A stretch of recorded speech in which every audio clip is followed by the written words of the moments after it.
Hi everyone, my name is Chloé Messdaghi, and I'm your host of Secure Your Strategy podcast with ITSP Magazine. And today I have a wonderful guest, Etay. You want to tell the lovely people who you are? Hi, Chloe. Thank you for having me on. Hi, everyone. My name is Etay Maor. I'm the Senior Director of Security Strategy at Cato Networks. Yeah, so today we're just going to have some fun in this conversation. I think the first thing is like today, this is pre-recorded ahead of time, but RSA conference announcements went out today if you were accepted or rejected, or if you were alternative. What was the news for you? So actually, I view this from two different angles because I actually submit to the conference, but I'm also part of the conference committee.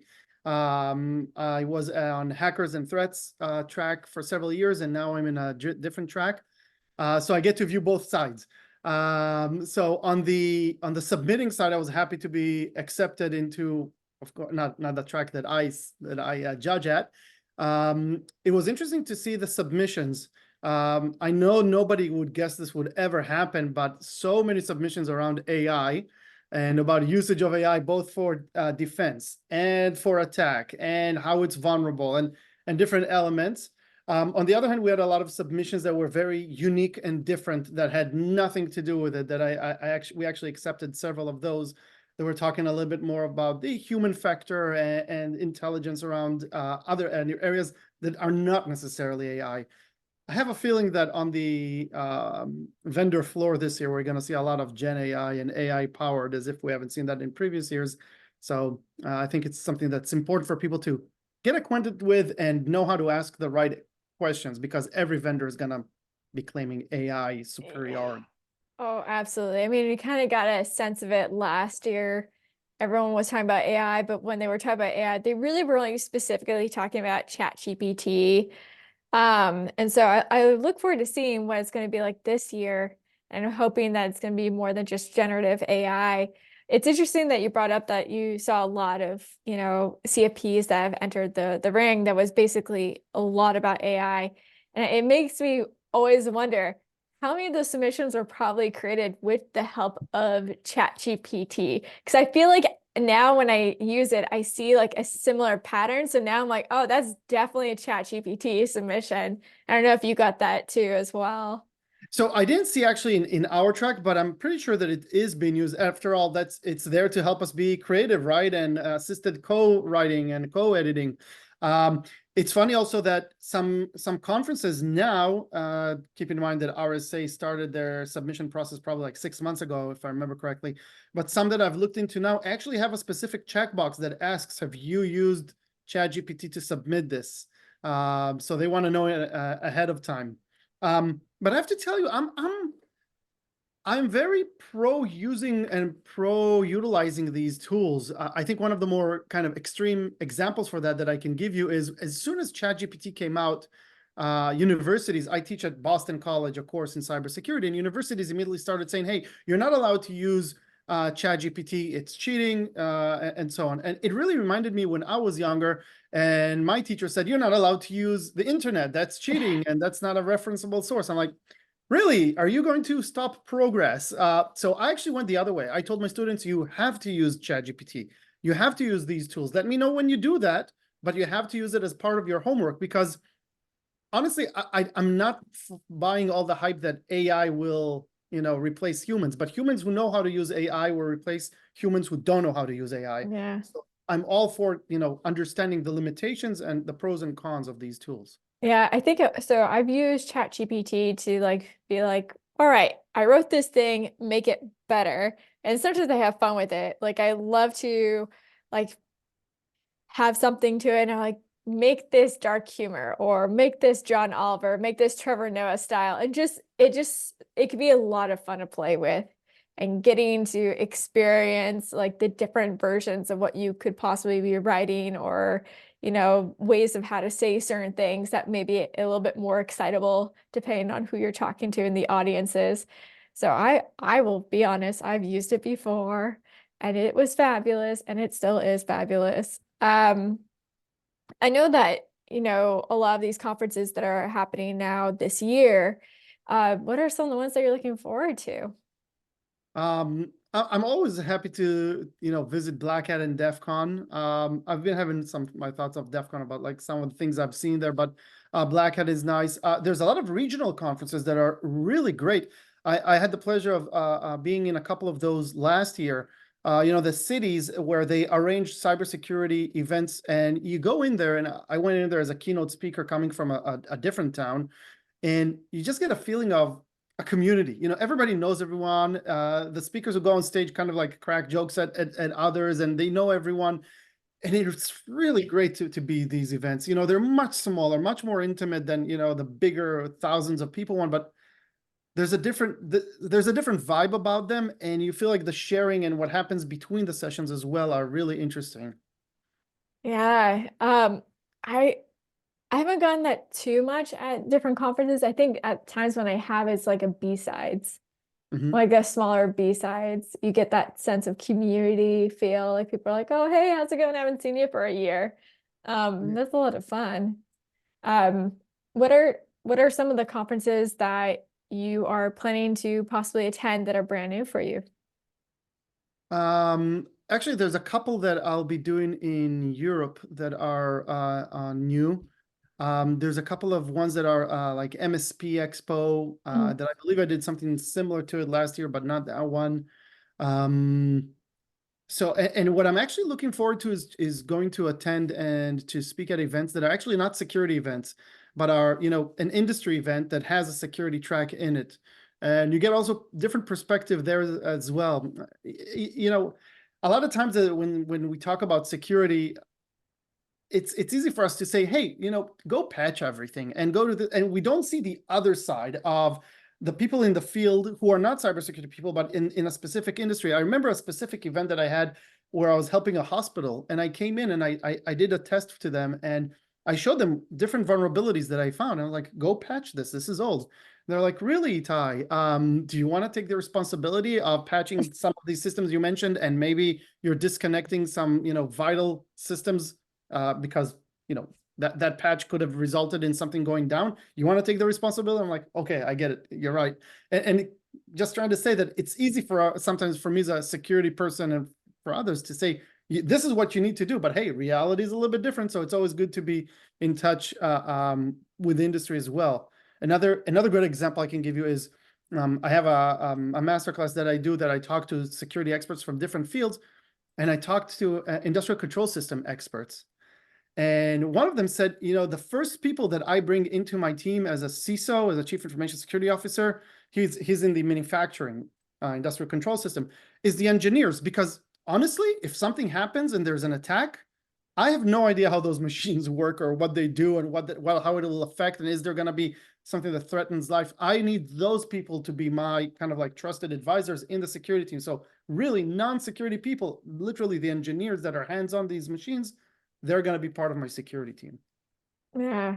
I think what you said earlier, it definitely rings true about, for example, in like cybersecurity, we tend to speak to each other. We don't tend to speak outside of our groups.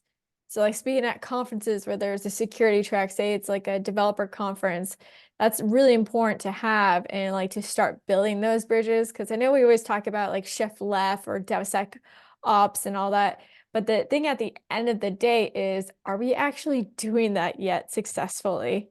And I feel like we've been so siloed between developers or data science or, ourselves and cybersecurity. And it's one of those things is like, well, whose job or responsibility will be to create those bridges? I always think it should be a CISO, but I also think it also takes buy-ins from different teams too as well.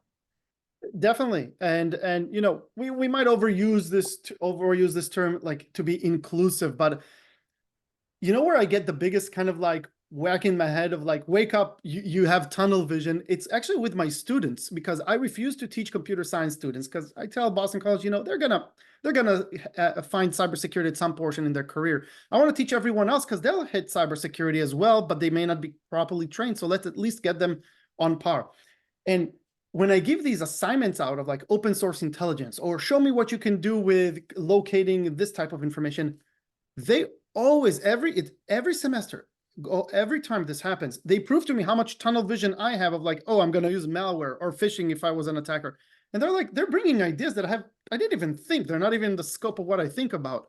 And they really show me it's like, there's a lot more to learn. There's other things aside from what you have been trained in your network and coding kind of like tunnel that you were in. There's other things, and it's always amazing to me. BC thinks I'm there to teach. I'm there to learn. Yeah. And the roles flip. And that's, I think, is a healthy way of looking at it too, right? You can't always be the teacher. You have to be the student sometimes and vice versa.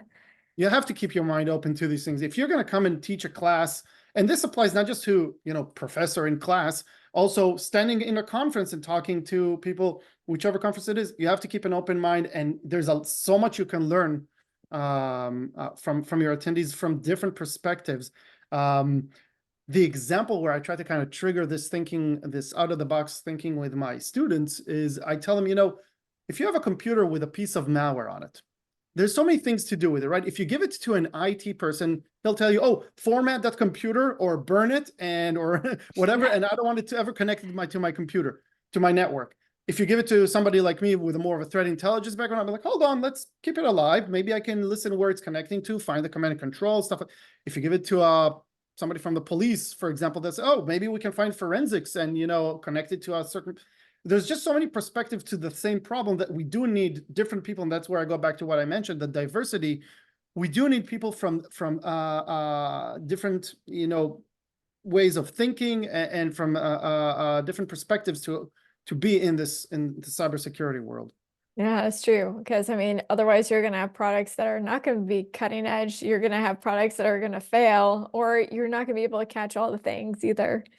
You're I, going to be I agree. one-dimensional with Yeah. with what you're used to, and you always need to keep an open mind. By the way, criminals do that all the time, so Yeah. definitely need to be open-minded and keep it open. Yeah, exactly. Having that flexible mindset, I would say, is definitely important. I know that, like, whenever I think of diversity and inclusion, when we talk about like security, the thing that always goes through my mind is the need and the growth of bug bounty. Because like bug bounty, the reason it's so successful in vulnerability disclosure programs is because it's asking for people all around the world, hey, can you find these vulnerabilities? If you can, please report it to us. And this takes all the weight off of your security team in a sense, in case if they do miss something, because they will miss something eventually.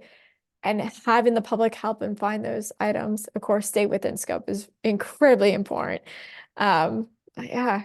It reminded me of, I don't remember where I saw this sticker, but I saw a sticker that said, this is out of scope, said no hacker ever. Right? Yes. So something to keep in mind when you're thinking about, do I have everything covered, or should I have a bug bounty or have some additional help of Yeah. looking at things? Yeah. If you have a website, it's all happening already. Like Yeah. kind of story. There's always going to be someone. I mean, think about it this way, going back to like chat GPT in this conversation. Um, I mean, every single person now around the world is trying to bypass certain like boundaries. Like, Yeah. what do you mean you can't give that to me? You can give this to me. And then sign up for it to try to give you something else. And you don't, now it's like you don't even have to have all the skills in the world to know how to do things that could be very malicious suddenly. Oh, that has been something that we've seen progress over years now, right? Because when I started as a kid, I had a modem and I connected, I don't know where BBC's here big, the bulletin board systems, BBS's, not BBC's, but bulletin board systems, where I dialed up and talked to people. But you really had to know coding and you had to know what you do or have somebody tell you about these things. Then, IRC channels opened up and people started creating these communities and sharing information. Then the internet got bigger and there were these forums. Then the dark web got big, and all of a sudden you have people buying and selling. Oh, so all of a sudden you don't need to write a piece of malware. You can simply buy it if you're a criminal. Mhm. And then services came, and all of a sudden you can go to the criminal underground, and just like Amazon's like, I'll take that phishing kit, that hosting facility, and Yeah. that spammer. I have an attack up and running. So the bar keeps going lower and lower and lower. And now you have AI, which is like, you know what? I don't even need that phishing No. provider. You want a perfect phishing email in Japanese? Just ask ChatGPT to do it for you, or whatever it is. Yeah. The other AI systems, Claude, the Bard, whatever it is. So yeah, we definitely see the bar keeps getting lower. There's also another side to it, which is the more the world is becoming unstable, or if there's areas which are hit hard, you're seeing people like, take for example, I remember seeing it in early 2000s in Eastern Europe. People who worked at IT were very successful, very smart people there, got laid off. Now you have to bring money to the house, to the table. So they go to cybercrime because that's their alternative to make money. So while the bar is getting lower, there's more people who are going to be pouring in there. And then you have this dangerous mix of a lot of people wanted to do it and it's pretty easy. So, Why not do it? And yeah. I mean, I think a lot of people tend to forget that, there are malicious actors, but sometimes intent does matter. The context does matter in evaluating, like, why are they doing what they do? I think that's so important. And the point that you made earlier, which is like, well, you're laid off work, opportunities may be very slim. So what are you going to do next if you have to pay bills, or, or someone in your family gets sick? We try to thrive to be able to do whatever we can. And I understand that completely. I don't always And it's agree with the becoming methods, but that's the reality, and that's reality. That's what's happening. and it's becoming easier. It's becoming easier to remain anonymous, right? In the past, they had to have different, all kinds of currencies that were prepaid cards and stuff like this. Now you have cryptocurrencies that help you along the way. You have the dark web or P2P encrypted messages to remain anonymous. So it's a lot harder to follow and identify the people who perform these acts. So it's becoming easier. It's becoming safer. It's almost like a no-brainer for somebody who is in that situation. Yeah, Unfortunately. exactly. I mean, I think that's kind of like the concern is, what are we going to see in the next, within this year in itself? There's a lot of things happening in the world and a lot of uncertainties. And then, that's when it's time to up your security, usually, and start having these conversations and these plans. How would you go about advising CISOs at this time? Like, what are some practices that they should be doing, especially implementing this year? I know revisiting incident response plans should definitely be number one on this list.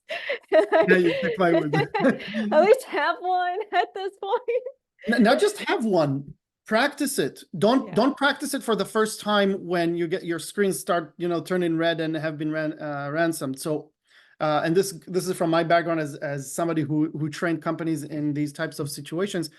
Don't just have it, practice it. I can tell you that, in my past, in past positions I've held, I've trained companies at this, and you train them and you put them into tough situations.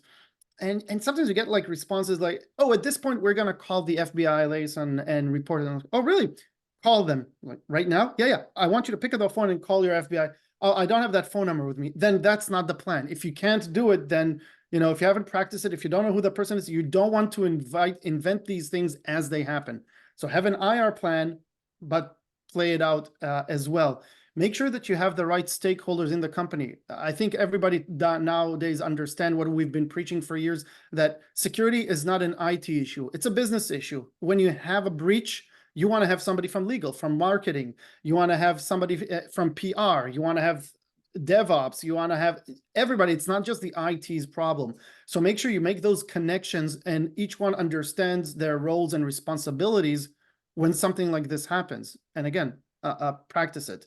That's kind of on the more tactical and strategic level, tactical and operational level. On the strategic level, if we're talking about this year and the volatility in the world, I think CISOs, especially CISOs, vice CISOs, even directors, need to also look into not just IT issues. Of course, they're looking into things like compliance and stuff like that, but also political issues. You need to think about, hey, may I be a target by a threat actor, a nation state actor, because of certain things that are happening around the world? Then that goes into my incident response plan. Maybe they're not right now top of mind, but let's look at the MITRE ATT&CK framework and figure out what it is that they're going to do when they're going to do it. So you have to go a little bit more strategic and ask questions that maybe are not as tactical as what does this malware do, but rather who is that group aligned to and what may happen, if X or Y happen in the world. Yep. MITRE ATT&CK framework. Absolutely. Hands down. That's why it exists. It's to help us, guide us, and all that. I think you made a really good point, which is the practice. I think the thing is, like, even if you have your plan and you don't practice, well, it's not going to really matter as much. And it's not just that, but I think the thing that people tend to forget is that when you're put into a situation which is incredibly stressful, you do not know how people will react. They may be great in their practice, but they also may be frozen when the moment hits. And so it's so important is to practice so then people feel more comfortable that it becomes, they know that they need to do the next steps without having to be too much in their head. So this allows them to be relaxed and present in the moment a lot more so. Yeah, it becomes muscle Yeah. memory once you start practicing. But you also really have to understand who owns what. I can tell you, I'll give the credit here. It was actually one of the top banks in South Africa that I trained in early 2015. Oh my God, that's like 9 years ago. I didn't realize. Yeah, so in early 2015, and I remember that was when ransomware started to get big. It moved from attacking people at home. I think the first real big victim was a hospital in California, in Hollywood, actually. And I decided as part of my training, I told the SOC team, the Security Operations Center, everything is ransomed now. Your systems are down.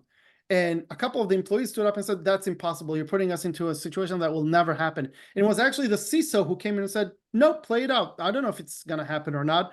And these things now do tend to happen. And people need to also understand the responsibility, because something happens. Who has the right to shut down a the web server or a certain production area? You ask something like this when everything is falling apart during when you play out an incident, and you get this Spider-Man meme of everybody pointing at everybody. It's like, you do that. No, it's your job. No, it's not. I'm not taking responsibility over shutting down the infrastructure. So it's always better to practice it before you have to actually live it. Yeah, absolutely. And practice it nonstop. And then also, try to use some of the people inside your organization to also help, keep reinforcing the security awareness training that they had. Hopefully they didn't skip over, hopefully they actually paid attention while watching the videos and reading the things and, selecting the quiz answers. Hopefully you still have it remembered, because it may be good to also practice those as well, because it takes everyone in the organization to react in a way that will move things positively.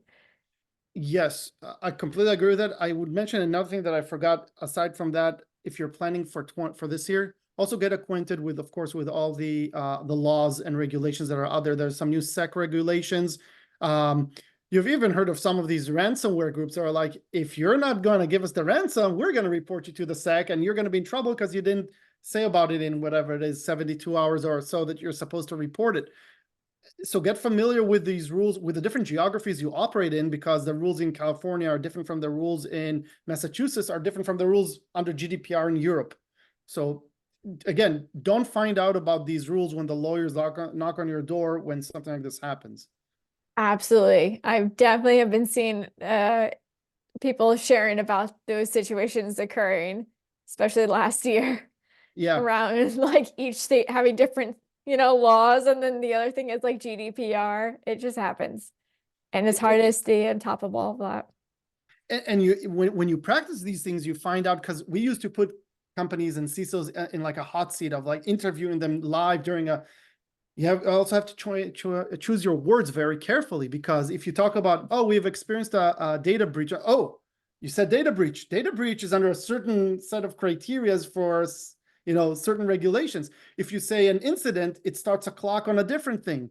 If you don't talk about it, there's, other implications because you didn't share information. So again, I keep going back to the same thing, is have a plan, which includes, hey, here's what we're going to say to the media in case something like this happened.